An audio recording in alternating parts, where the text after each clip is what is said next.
नमस्कार दोस्तों, आज मैं उत्तर प्रदेश उच्चतर शिक्षा सेवा आयोग परीक्षा 2014 राजनीति विज्ञान का सॉल्व पेपर लेकर आपके समक्ष उपस्थित हूँ।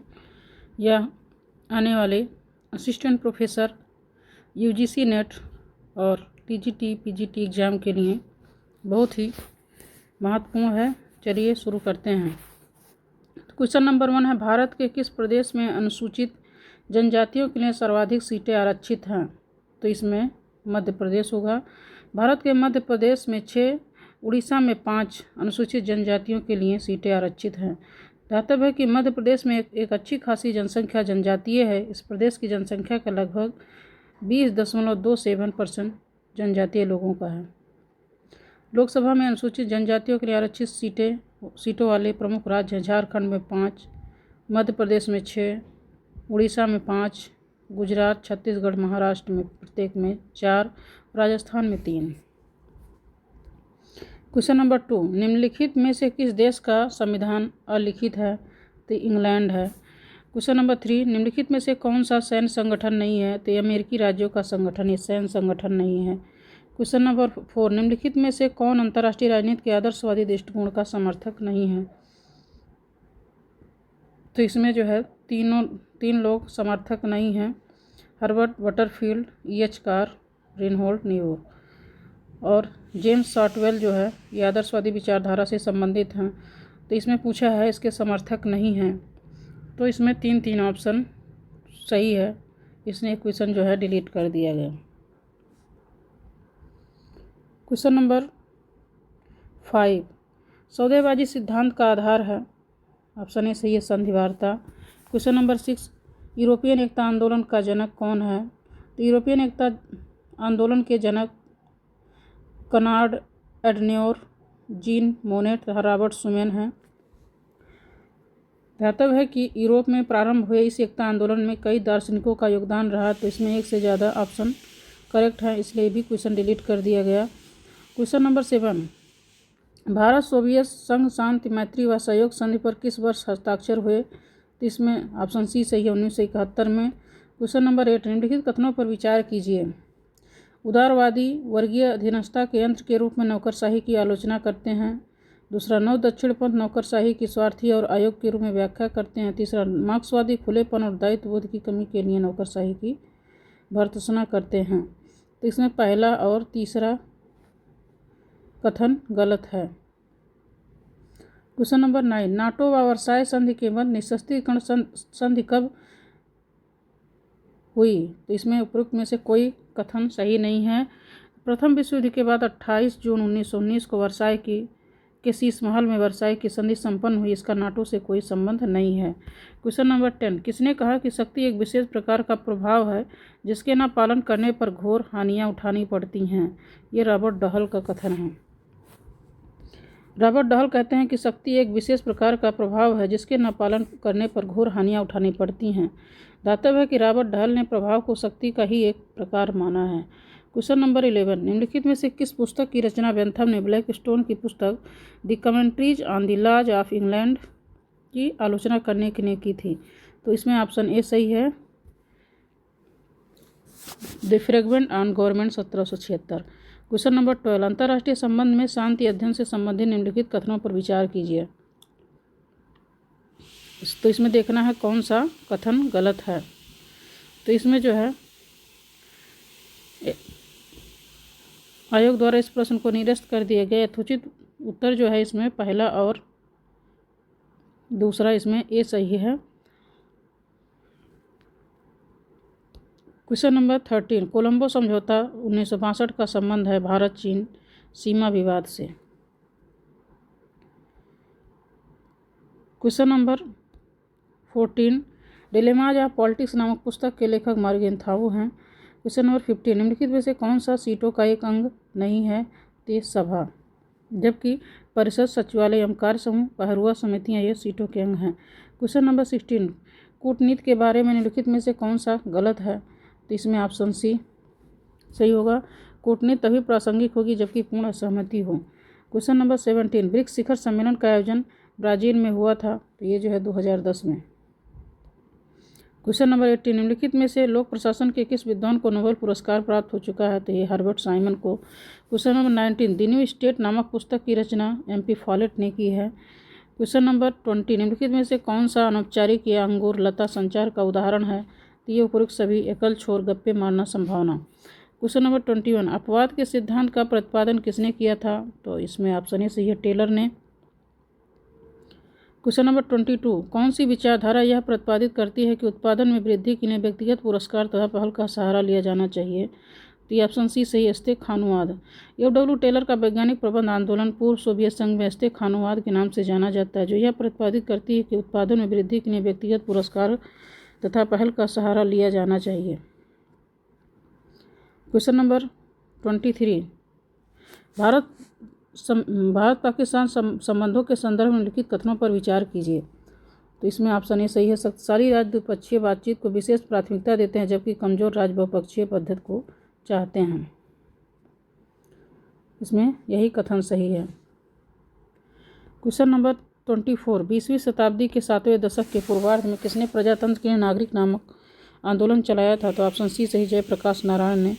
क्वेश्चन नंबर 25, यूगोस्लाविया का 5 पृथक राज्यों में विखंडन शीत युद्ध के अंत को चिन्हित करता है। निम्नलिखित राज्यों के समूह में कौन सा नए राज्यों के रूप में सही बताता है? तो इसमें ऑप्शन डी से बोस्निया हर्जेगोविना, सर्बिया और स्लोवेनिया। क्वेश्चन नंबर 26, द्वितीय प्रशासनिक सुधार आयोग का चौथा प्रतिवेदन निम्नलिखित में से किससे संबंधित था? तो ऑप्शन डी सही है, शासन में नैतिकता। द्वितीय प्रशासनिक सुधार आयोग का गठन 31 अगस्त 2005 को वीरप्पा मोइली की अध्यक्षता में किया गया। यह एक 6 सदस्यीय आयोग था। भारत की प्रशासनिक व्यवस्था को नया रूप देने के लिए आयोग ने 15 रिपोर्ट प्रस्तुत की। आयोग का चौथा प्रतिवेदन शासन में नैतिकता से संबंधित है। क्वेश्चन नंबर 27, सार्क समूह के 8वें सदस्य के रूप में अफगानिस्तान को किस शिखर सम्मेलन द्वारा शामिल किया गया? 14वें शिखर सम्मेलन 2007 नई दिल्ली में जो हुआ था उसमें शामिल किया गया। क्वेश्चन नंबर 28, निम्नलिखित में से कौन सी संसदीय नियंत्रण की विधि नहीं है? तो ये राष्ट्रपति का भाषण। क्वेश्चन नंबर 29, किसके द्वारा लोक निगमों को 20वीं सदी की सबसे बड़ी संवैधानिक मौलिकता कहा गया है? W. रॉबसन के द्वारा। क्वेश्चन नंबर 30, निम्नलिखित में से कौन सी क्षमता निर्माण की पद्धति नहीं है? तो ऑप्शन डी सही है, लोचशीलता। क्वेश्चन नंबर 31, डाक व तार प्रशिक्षण संस्थान कहाँ पर स्थित है? तो ऑप्शन डी सही है, सहारनपुर में। क्वेश्चन नंबर 32, ग्रीन के अनुसार निम्नलिखित में से कौन सा प्राकृतिक अधिकारों का स्रोत है? तो ऑप्शन बी सही, समाज। क्वेश्चन नंबर 33, निम्नलिखित में से कौन सा कथन हीगल के नौकरशाही संबंधी विचारों का प्रतिनिधित्व नहीं करता? तो इसमें जो है ऑप्शन डी सही है, हीगल आनुवांशिक नौकरशाही का समर्थन करता है, ये उनकी नौकरशाही का प्रतिनिधित्व नहीं करता। क्वेश्चन नंबर 34, निम्नलिखित में से किसने हिस्ट्री ऑफ सत्याग्रह की रचना की थी?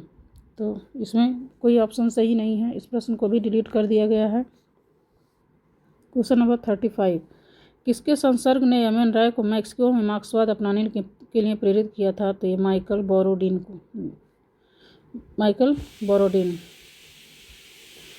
Question number 36, federation versus freedom नामक पुस्तक के लेखक हैं doctor B.R. Ambedkar. Question number 37, किसने मिल को एक विरक्त प्रजातांत्रिक कहा है? तो C.L. पेपर, ऑप्शन बी सही है।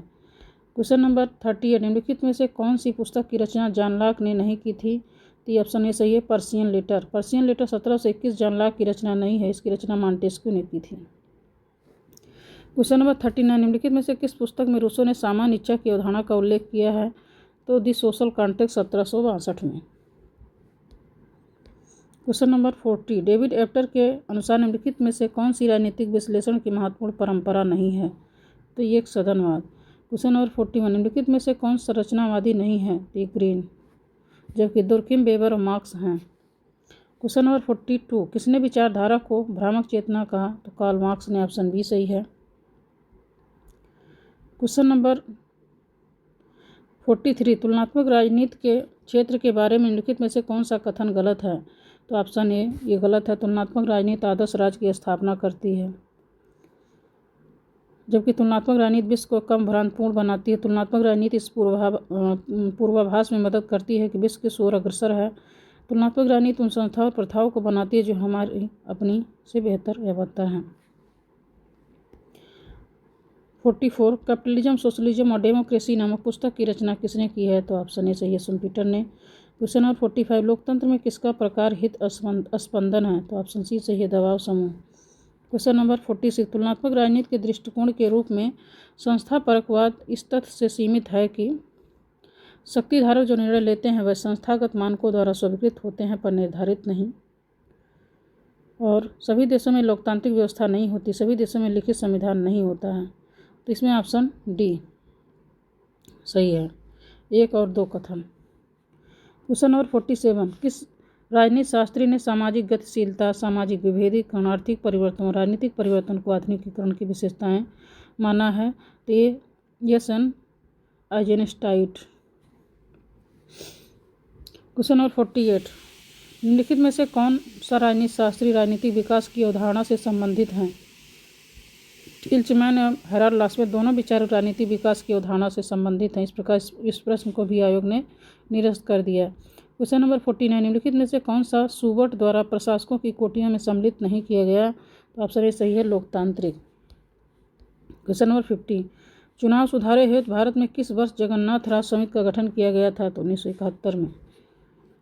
Question number 51 polity of the developing areas नामक पुस्तक के लेखक हैं आलमंड और कोलमैन। क्वेश्चन नंबर 52 निम्नलिखित कथनों पर विचार कीजिए। ग्रामसी शासक वर्ग की आध्यात्मिक और सांस्कृतिक सर्वोच्चता पर अधिक बल देता है। ग्रामसी के अनुसार वर्ग व्यवस्था केवल असमान आर्थिक और राजनीतिक शक्ति पर आधारित है। ग्रामसी का कहना है कि नागरिक समाज द्वारा ही पूंजीवादी वर्चस्व के मूल्य और मान्यताओं का प्रसार किया जाता है। तो इसमें जो है 2 और 3 कथन सही हैं। क्वेश्चन नंबर 53 निम्नलिखित में से कौन सा विकास के परंपरागत दृष्टिकोण से संबंधित नहीं है? तो ऑप्शन ए सही है, फ्रेडरिक लिस्ट। क्वेश्चन नंबर 54 निम्नलिखित कथनों पर विचार कीजिए। बेंथम का मानना था कि मनुष्य उपयोगिता की अधिकाधिक वृद्धि करते हैं। दूसरा, बेंथम महिलाओं के मताधिकार पर पुरजोर समर्थन करते थे। तीसरा, दार्शनिक उग्रवादी बेंथम के अनुयायी थे। तो इसमें पहला और तीसरा कथन बेंथम के विषय में सही है। क्वेश्चन नंबर 55 कौन सा देश अध्यक्षात्मक व संसदीय प्रणालियों का सर्वश्रेष्ठ उदाहरण है? तो ये फ्रांस, ऑप्शन सी सही है। क्वेश्चन नंबर 56 16वीं लोकसभा के निर्वाचन में मतदान प्रतिशत कितना था? तो ये 66.4, ऑप्शन सी सही है। क्वेश्चन नंबर 57 सूची फर्स्ट को सेकंड से सम्मिलित कीजिए तथा दिए गए कूट की सहायता से सही उत्तर का चयन कीजिए। तो इसमें जो है J.S. मिल, महिला मताधिकार एवं श्रमिक सहकारी संस्थाएं, हॉब्स सामाजिक समझौता, मैकियावेली, सीजर बोर्गिया का राज्य शिल्प और मार्क्स जो है वर्ग संघर्ष। तो इस प्रकार ऑप्शन सी सही है इसमें। क्वेश्चन नंबर 58 उत्तर व्यवहारवाद की सर्वोत्तम व्याख्या की जा सकती है व्यवहारवादी शोध के प्रसार के रूप में। ऑप्शन बी सही है। क्वेश्चन नंबर 59 तेलंगाना विधानसभा में कुल कितनी सीटें हैं? तो इसमें बी सही, 119 सीटें हैं। क्वेश्चन नंबर 60 जब वर्नाक्यूलर प्रेस एक्ट पारित किया गया तब भारत का गवर्नर जनरल कौन था? तो ऑप्शन डी सही, लॉर्ड लिटन थे। निर्देश प्रश्न संख्या 61 से 64 आगामी 4 प्रश्नों में से प्रत्येक में 2 वक्तव्य हैं। इन दोनों वक्तव्यों का सावधानीपूर्वक परीक्षण कीजिए तथा दिए गए कूट का प्रयोग कर सही उत्तर का चयन कीजिए। तो 61 है, कथन है अनुपातिक प्रतिनिधित्व का साधारणतः बहुदलीय व्यवस्था से संबंध होता है। कारण है इस व्यवस्था में छोटे दलों के लिए कुछ सीटें प्राप्त करना आसान होता है। तो इसमें जो है ए तथा आर दोनों सही है तथा आर ए की सही व्याख्या करता है। क्वेश्चन नंबर 62 यह मानने के लिए कारण है कि राष्ट्र का युग अब समाप्ति की ओर है। अब कारण देखना है। राष्ट्रवाद के कारण नए राज्यों का जन्म, साम्राज्यों के विघटन और सीमाओं का पुनर्निर्धारण हुआ है। इसमें ऑप्शन बी सही है। ए तथा आर दोनों सत्य है परंतु आर की सही व्याख्या नहीं करता। क्वेश्चन नंबर 63 विदेश नीति में अधिकतम राष्ट्रीय स्वायत्तता के सिद्धांत की पुष्टि गुटनिरपेक्ष आंदोलन है। कारण है बगैर अपनी पहचान को खोए विश्व के विभिन्न देशों के मध्य अंतरक्रिया गुटनिरपेक्षता की भावना ने की। तो इसमें ए तथा आर दोनों सही है तथा आर ए की सही व्याख्या करता है। क्वेश्चन नंबर 64 लोकतांत्रिक विकेंद्रीकरण द्वारा उस निर्धनता को कम करने की संभावना कम है जो उपक्षेत्रों या मोहल्लों के बीच विषमताओं से उत्पन्न होती है। कारण है लोकतांत्रिक विकेंद्रीकरण के परिणाम स्वरूप निम्न स्तरों पर सशक्त इकाइयों का अभिजनों द्वारा प्रग्रहण हो सकता है। तो इसमें ऑप्शन डी सही, ए असत्य है परंतु आर सत्य है। क्वेश्चन नंबर 65 निम्नलिखित में से किस भारतीय महिला ने स्वतंत्रता आंदोलन के दौरान क्रांतिकारी साधनों का समर्थन नहीं किया था? तो इसमें मणिबेन पटेल ने भारतीय स्वतंत्रता आंदोलन के दौरान क्रांतिकारी साधनों का समर्थन नहीं किया। यह भारत के प्रसिद्ध स्वतंत्रता सेनानी राजनेता और भारत के प्रथम उप प्रधानमंत्री सरदार वल्लभ भाई पटेल की बेटी थी। क्वेश्चन नंबर 66, निम्नलिखित में से कौन सा बेमेल है? Aurobindo, the spirit and form of Indian policy, M K. Gandhi, the story of my experiment with truth, और Shriman Narayan Gandhian constitution for India, K P. Karunakaran, ancient Indian political tradition.